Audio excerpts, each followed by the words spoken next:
Hello everyone, it's me Nini and welcome to Remote Philippines Job. And today we have here Miss Arabella. She is one of our amazing team members from the Philippines. And we wanted to give you what exactly it really looks like working with us behind the scene. But before we proceed to our testimonies, Miss Arabella, can you first introduce yourself? So, hi everyone. My name is Arabella. I'm from Quezon City and work ako sa RPG company for almost 4 months now since December and po. So what was your role right now or your niche? So my role right now po is social media management po. Nung nag-apply ka ba sa RPJ, this was really your na MM ka talaga mag-apply? Nag-apply po ako as data entry sa onlinejob.ph and nakuha po ako as chatter po, but linipat po ako as social media management na hinahandle po ni Miss Joyce.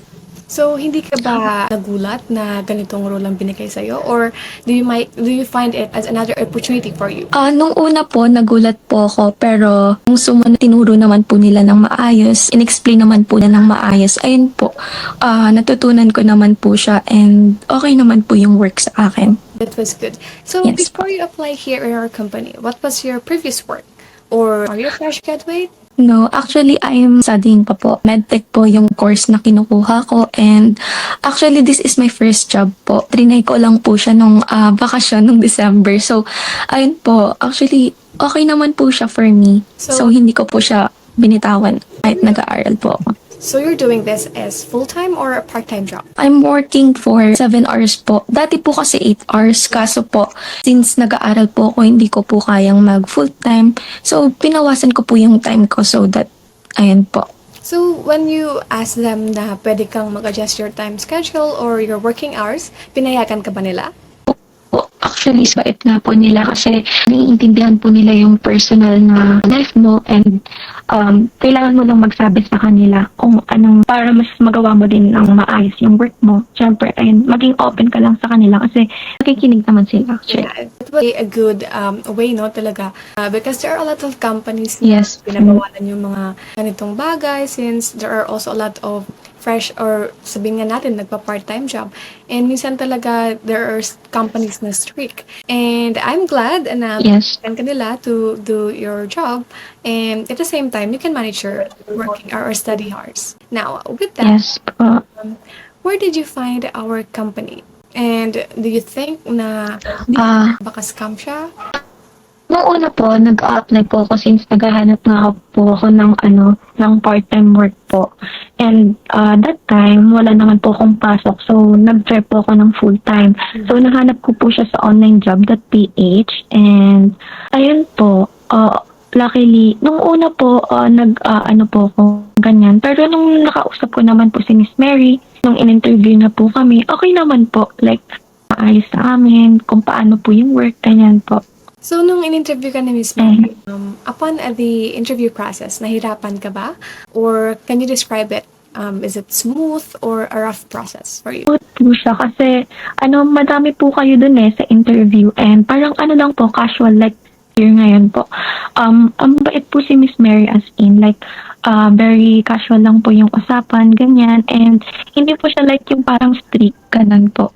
Parang mabilis po yung loob mo sa kanya, ganun. So, di ba, usually ng mga interview, they have this a lot of formal questions. So, hindi ka pa nagdalawang isip na baka ganito yung interview kasi nga after dito magiging scam siya. So, hindi ka ba nagdalawang isip na to proceed after the interview? Nagdalawang isip din po, pero mas linakasan ko lang po yung loob ko. Kung hindi ko naman po ititry, wala naman pong mangyayari. So, ayun po, trinay ko po siya. And luckily, hindi naman po. And actually, super bait po talaga, lalo ng mga workers, kanyan. Wala pa po akong na-encounter na super strict or pangit po na ugali.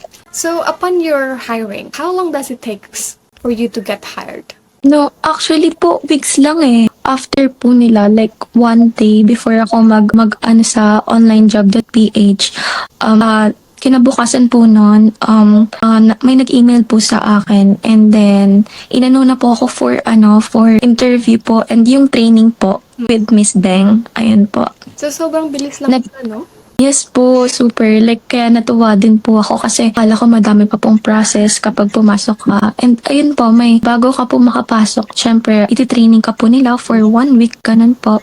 And then, ayun po, bibigyan ka na nila ng contract, magka-contract signing na, and magsisimula na sa work. Ganun lang po kabilis, actually. Yeah, so now after that you get hired, what was your role right now and what do you usually do? Like for your everyday routine? Ano po, I'm social media management po. Nagpo-post po ako sa Twitter, sa YouTube, ganun po, sa IG. Nag-ano din po ako sa thread ng mga content. So hindi ka ba nahirapan or since as a Gen Z or millennial, basic lang ba sa'yo yung mga ganitong bagay? Yes po, actually kasi ginagawa ko din naman po siya for mismong sarili ko pong social media. So ayun po, hindi naman po ako nahirapan. So do you enjoy your work right now? And Yes po. what tools do you usually use? Okay po. We are using Rust Desk po, ganun po, Tailscale, ayun po, mga ganun po yung mga kailangan. And then kailangan din po natin ng spreadsheet para ilagay po dun yung mga work po natin para po organize, ayun po. So, as someone na sabi mo nga, you applied as data entry and now you transfer or you transition from social media, do you think na there is one skill that has level up you after you started here? Yes po, I think yung pagiging organized po and yung detail-oriented, ayan po talaga. Mas na ano ko po siya. So, mas naging advantage mo siya right now? Yes po. Upon that, how does the team handle it when the things that you have some mistakes? So, diba sometimes parang natatakot ka to help other people or other team members. So, do you feel like safe asking for help? Yes po, I think kapag po nag-ask ka po sa kanila ng help, magre-response po sila and in a nice way. Hindi po yung like, alam mo yun, yung parang strict sila and yung parang may iba po kasing dibang co-worker na alam mo yun, yung ayaw po nila na mas attitude ganun po. Wala naman po akong na-encounter na ganun. Super bait po nila actually lahat. Kaya nagulat po ako kasi first time work ko po to, so ayaw ko po sana siyang maging toxic. Pero luckily po, ayun po, super bait po talaga nila lahat. Yeah, you can really know what will happen or what will be your job if you won't try, diba? And sabi mo nga, Yes po. this is your first job and I'm glad na napunta ka sa hindi toxic na ano. Yes po, environment, yeah. Kasi kapag hindi talaga toxic yung environment mo, syempre you will be motivated to do your job well. Mm-hmm. Kasi less stress din siya, diba? Since you're still studying. Yes po. Now, there is a specific person that helped you all throughout your newbie era, and how does or he or she help you? Actually, ano po, ang nag-help po talaga sa akin, si Miss Joyce po, super ko sa kanya, and pinapadali niya po talaga yung work ko. Kasi siya na po yung po, and ayun po, super bait niya din po, and mabilis lang po siyang i-approach. Yeah. Friendly po kasi si Miss Joyce, yeah. Yeah, there are a lot of applicants also na in-interview ko and all I can say is that Miss Joyce is also someone that helped them. So I can really vouch. Yes po, super. Sobrang bait talaga ni Miss Joyce and I also interviewed her. Yes. So I can really see in her aura na hindi talaga siya strict. And somehow, she's Yes. kind, diba? She's really willing to help us. Someone na mataas na ang kanyang rank, but she doesn't Rank, yeah. even think na, or she's really eager to help those newbies, diba? Gusto niya din po tayong i-lift up, ganun po, yeah. Our goal here, we really want to have everyone to have syempre, equal na treatment kasi we all start from being a newbie, diba? So, a good feedback na you can really see Miss Joyce as someone that you can look up to. And masasense mo talaga na nasa healthy environment ka. Kasi everyone here is really approaching and telling me that, yeah, Miss Joyce, she is the one who is helping me. And even though that she's busy, she's really have a Yeah. to cater all my needs, di ba? So, parang ikaw kahit mismo na newbie ka or someone na wala kang alam, hindi ka nagiging hesitant to ask for help. Apo. Kasi may mga ganyang tao talaga and ganyang team. Kasi parang pag si Miss Joyce po, hindi ka po natatakot na magtanong. Kasi like parang kahit mataas na po yung rank niya is parang friendly pa din po yung usapan and hindi pa din po nafe-feel na yung parang awkwardness po, ganun. So, aside from that, do you have a non-work moment with your teammates or kung saan have a moment that you team had joke time na nagkakaroon kayo ng mga bonding? Actually, wala pa pong bonding like personal. Pero nakakausap ko po sila sa Slack. Ayan po, parang okay naman po sila. Ayun po, pero minsan po, napag-uusapan din po namin yung Miss Joyce na lumabas, ganun po. Pero ayun po, since student nga po ako and working po. So, hindi po magkasabay yung time. So, yeah. Pero sana po soon. Ayan po. Yeah. You know, I really find it good thing na Miss Joyce is trying to invite you to na maglabas kayo kasi syempre it's really building a companion, di ba?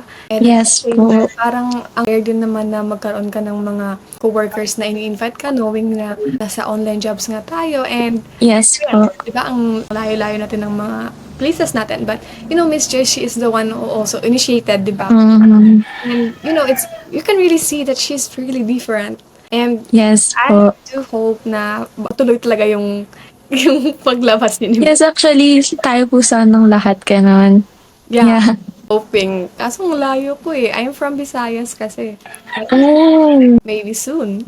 maybe soon, yeah. Now, upon hearing all of your feedbacks about our company, do you think that you can grow professionally here? And at the same time, does this company brings you peace? Yes po, actually, super gaan nga po ng work ko dito. And hindi po ganun mahirap na work. So, ayun po, parang nag-grow po ako dito sa work na to. Ayun po talaga. Our company change your life for the better or for worse? For better, syempre po. Ayun po. Madami na po akong, actually, since madami na po akong nabili, ganun. Parang sa mga gusto ko po, okay po siya for me as a student po. Kapag nagsisimula ka pa lang po, okay po siya from starting, yes. So now, since you said na you can buy the stuffs that you want, so what do you think are the other advantages of working from home? Not Ay- as a worker lang, or also as a student, just like you. Ayan po, as a working at home po, ano po siya, super convenient niya kasi since kapag ano po, 'di ba, kapag work po tayo sa ibang lugar, kailangan pa po natin ng pamasahe, ganyan, po commute, ganun. So, dito po, wifi lang po yung kailangan mo, ganyan, tsaka laptop, ayun, okay na po talaga siya. And, ayun po. Yeah, you just really have a stable internet, di ba? And Yeah, opo. parang, di ba? And Opo, super. family mo, so whenever there is, Opo. you don't need to travel pa. Kasi nga, Opo. so now, with that, in connection with your family, does your family know that you work as a VA right now? And ano yung Yes mga po. sasabi nila regarding this one? Nung una ba, hindi nila gusto? Or they support you with your work right now? Sinusupport po nila ako. Actually, super na proud po sila sa akin kasi by this age po, nakahanap na po ako ng work kahit student pa lang po ako. Kasi hindi po nila ini-expect kasi nga student pa lang po ako. And ayun po, sinabi ko po sa kanila, na nag-work po ako as virtual assistant. And natuwa po sila kasi for my allowance na din po yun. And nagdadagdag na din po ako ng for tuition ko po. Ayan po. So that was great. So, Yes po. hindi mo na, minsan di ka na nag-ask sa kanila ng money, so you... Yeah, opo. Siguro po, for tuition na lang po. Pero kapag sa self ko po, ay ako na po. Ganun po. You know, I'm so really happy. Ipon-ipon lang. Yes. Yeah.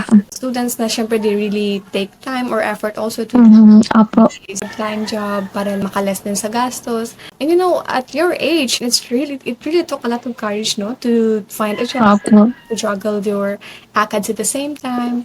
So, Opo. times ba na burnout ka when you start working here, or parang kaya mo naman siyang ma-manage?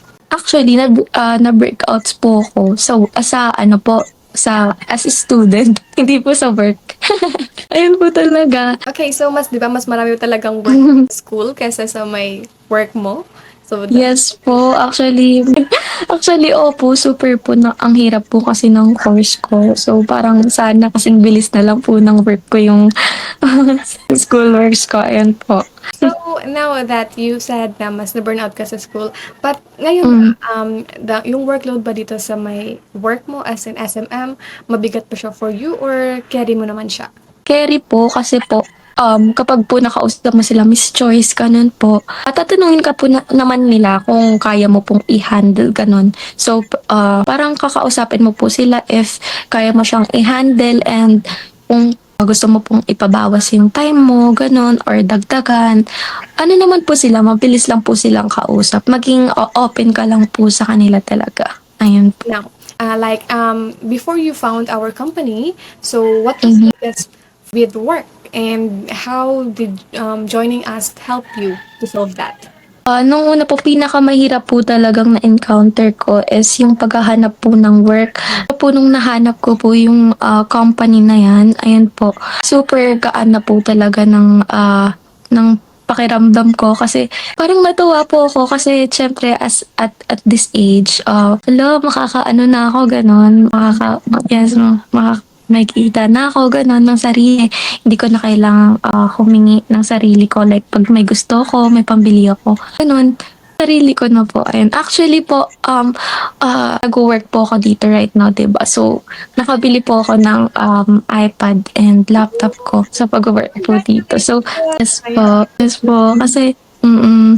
Kasi po, kabila yung laptop for work. Since syempre kailangan po mag-review, kailangan ko din po ng kaya ninay ko po para mas mabilis na lang din po yung sa akin. Ganun po, mas mapabilis. Yeah, congratulations. Actually, buying gadgets is also an investment. So, syempre, hindi mo lang siya magagamit sa work at the same time, may magagamit mo rin siya sa school. So, Yes po. lalo na, diba kahit for pa lang you buy that gadget Yes po. with your hard-earned money. And it's really a pride Yes po. for yourself, diba? Knowing na, kaya nga, di ba, sabi mo nga, nag-study ka pa, and you don't Yes. need another gastos from your family because you can provide now. I'm so happy and so proud of you, Arabella. Hopefully, Thank you so much, Miss. in the next months, syempre, you can go here also in our company, and I know you're saying na baka susunod MacBook na yung mabibili mo. Opo. Manifesting natin, or baka Manifesting, yeah. i-claim na natin. Yes, Miss. So, now, since you told me that, syempre, nakabili ka na ng mga gusto mo or mga gadgets na for your investments, what will be your advice to those future applicants who are watching your video right now that can inspire them to join our company? For future applicants po, try lang po ng try. Maghanap lang po kayo ng maghanap. May isang tatanggap din po sa inyo. Huwag lang po kayong mawalan ng pag-asa. Ayun po. And kapag nakakuha nyo na po yung work, syempre kailangan nyo pa din pong yung nakalagay po din sa resume nyo, dapat kailangan nyo pa din pong sundin. Syempre kailangan nyo pong maging detail-oriented talaga. And ayun po, wag lang po mawawalan ng pag-asa. Kahit student ka po or like kailangan mo ng pera, ganyan. Super convenient po ng work from home for me talaga. Super na-help niya po ako as a student. Yan po. At the same time, guys, if you're still a student who is studying, well, you should also try to manage your expectations. Po, So, it's really up to you kung kaya mo ba talaga siya. kaya Try to ask your check your time first bago. ability. Kaya mo ba talaga to before you try to risk. Kasi useless na Yes po. yung risk mo if after that, hindi ka pa pala sure. So, make you can do it correctly, not just perfectly, but at the same time, you have the courage also to find a job na Yes. di ba? Sabi nga ni Arabella, kahit nga nag-work pa lang siya and she just, no, ngayon, she's working and she's 4 months now, di ba? And she Yes po. bought her new gadgets. So, parang parang nakaka-unexpected moment lang. Yan yung plot twist niya ngayong 2026.